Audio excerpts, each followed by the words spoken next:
Doctor Bachchan Singh ने रीतिकाल को बद्ध रीति और मुक्त रीति दो श्रेणियों में बांटा है। मुक्त रीति का अभिप्राय है रीति से मुक्त होते हुए भी रीति को लिए रहना, जैसे मुक्त छंद से मुक्त होते हुए भी छंद तत्व विरहित नहीं होता। सुविधा की दृष्टि से उन्होंने बद्ध रीति के कवियों को भी दो श्रेणियों में विभक्त किया है। पहला रीति चेतस, दूसरा काव्य चेतस।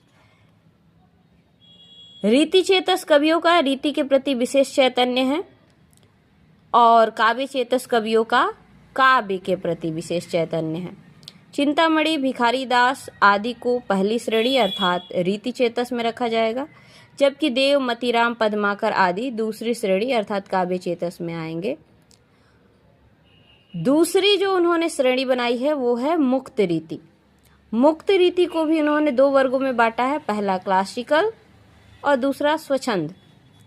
क्लासिकल श्रेणी में, मुक्त रीति के क्लासिकल श्रेणी में केवल बिहारी आते हैं। रीतिकाल में वे अकेले कवि हैं जिन्हें क्लासिकल कहा जा सकता है।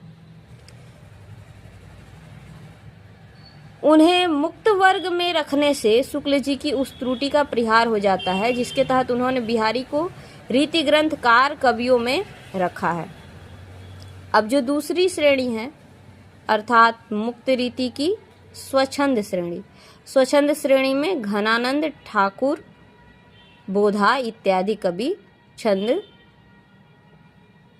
स्वच्छंद श्रेणी में आ जाते हैं। धन्यवाद।